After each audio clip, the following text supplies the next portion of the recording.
MMA versus Kung Fu the Ultimate Showdown. Alright folks, welcome back to the channel. Today, we're diving deep into the world of combat sports, and trust me, this one's a real head-scratcher. We're talking MMA versus Kung Fu, two incredibly influential martial arts with totally different approaches to fighting. On one hand, you've got MMA, the new kid on the block, known for its raw intensity, brutal efficiency, and no-holds-barred approach in the octagon. On the other hand, you have Kung Fu, steeped in centuries of tradition, discipline, and philosophical depth. It's about mastering your body and mind, channeling energy, and developing almost superhuman abilities. So the question is, in a straight-up fight, which one comes out on top? Can the raw power and adaptability of MMA overcome the ancient techniques and mental fortitude of Kung Fu? We're gonna break down the history, the fighting styles, and the real-world effectiveness of both to see who reigns supreme. Buckle up, because this is gonna be wild.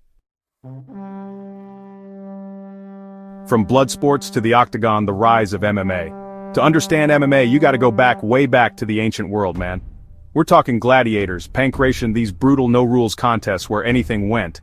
It was pure survival of the fittest, right? Fast forward to the 20th century, and you've got the Gracie family in Brazil, developing Brazilian jiu-jitsu. They wanted to prove their style was superior, so they started challenging everyone. Boxers, wrestlers, judo guys. That's how the Ultimate Fighting Championship, the UFC, was born in 1993. It was a total freak show, man. You had guys with black belts fighting Olympic wrestlers, sumo wrestlers against kickboxers. It was mayhem, but it captivated people. We'd never seen anything like it. Over time, though, MMA evolved. Fighters started realizing they needed a more rounded skill set. They couldn't just be a boxer or a wrestler, they had to blend it all together. The sport became more technical, more strategic. Guys like Royce Gracie, who dominated the early UFCs with his jiu-jitsu, started facing tougher competition. That evolution continues today, with MMA being a finely tuned blend of striking, grappling, wrestling, and submissions. It's truly the ultimate test of fighting ability. Kung Fu legends, monks, and the martial way. Now Kung Fu is a whole different beast. We're talking about thousands of years of history, man. This isn't just about fighting, it's woven into the fabric of Chinese culture. It's about self-defense, yeah, but also discipline, philosophy, and spiritual development. Think about it, Shaolin monks, training their bodies and minds to achieve incredible feats of strength, agility, and focus. We've all seen the movies, right? Flying kicks, iron palms, pressure points, it's the stuff of legend. But here's the thing, Kung Fu is an umbrella term, man. There are hundreds of different styles, each with its own unique approach to combat. You've got hard styles like Shaolin Kung Fu, emphasizing powerful strikes and blocks almost like breaking boards with your bare hands. Then there are the soft styles like Tai Chi, which focus on redirecting an opponent's energy, using their force against them. And let's not forget about the weapons, man. Kung Fu has an arsenal of crazy weapons, swords, staffs, nunchucks. It's a lifetime's worth of knowledge to master even one of these styles. But the core of Kung Fu is about more than just fighting, it's about self-improvement, mastering your chi, your life force. It's about respect, discipline, and honor. It's deep, man. Alright, let's get down to the nitty-gritty. How do these martial arts train? MMA training is intense, man. These guys are athletes in the purest sense. They're hitting the gym, lifting weights, doing cardio, all while drilling techniques from different disciplines. You'll see them sparring in the cage, grappling on the mats, working on their boxing with a coach. It's about pushing your body to the limit, becoming a well-rounded fighter, ready for anything. Kung Fu training is a different kind of beast. It's about discipline, repetition, and mastering the fundamentals. Think long hours practicing forms, movements that have been passed down for generations. It's about building muscle memory, developing speed, precision, and power. You'll see them practicing stances, strikes, blocks, over and over again. They might spend hours working on a single kick or punch, perfecting the technique. It's about conditioning your body and mind to react instinctively. Both MMA and Kung Fu training require incredible dedication, but they approach it from different angles. MMA is about adaptability, being ready for anything, while Kung Fu is about mastering your body and your chosen style.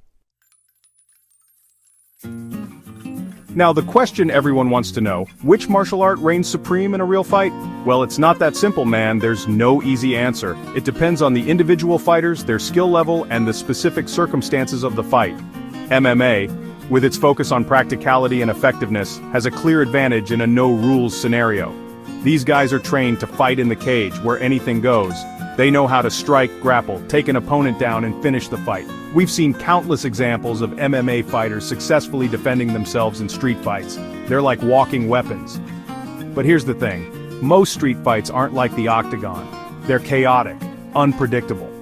And that's where Kung Fu's emphasis on awareness, de-escalation, and avoiding conflict comes into play.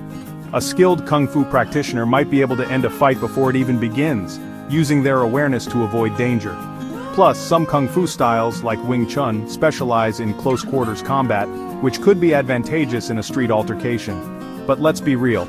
If a trained MMA fighter gets their hands on you, it's gonna be a rough night. Ultimately, the best martial art for self-defense is the one you've trained the hardest in. It's about being prepared, both physically and mentally, to handle yourself in a dangerous situation. Alright, let's break it down, man. MMA's strengths are undeniable, it's adaptable, it's constantly evolving, and it produces some of the most well-rounded fighters on the planet. These guys can strike, grapple, wrestle, they're ready for anything. But MMA's biggest strength could also be its weakness. By blending so many styles, some argue that it lacks the depth and mastery of a single discipline like Kung Fu. Kung Fu, on the other hand, has tradition, history, and philosophical depth on its side. It's about more than just fighting, it's a way of life. And some of those ancient techniques, man, they're still effective as hell. But let's be real, some Kung Fu styles are more about performance and tradition than practical self-defense. You're not gonna see too many guys doing flying, spinning kicks in the octagon, right? So, who wins the ultimate showdown? It's a tough call, man. It's like comparing apples and oranges. Both martial arts have their strengths and weaknesses.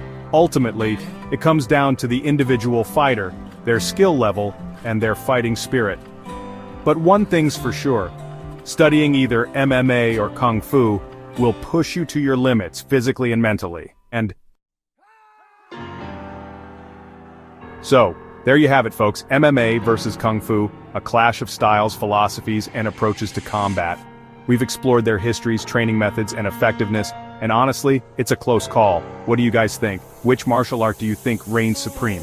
Hit me with your thoughts in the comments below. Let's get this debate going. And don't forget to like this video if you enjoyed it, subscribe to the channel for more epic martial arts showdowns, and hit that notification bell so you don't miss out on future uploads. Stay tuned, folks. Things are about to get interesting.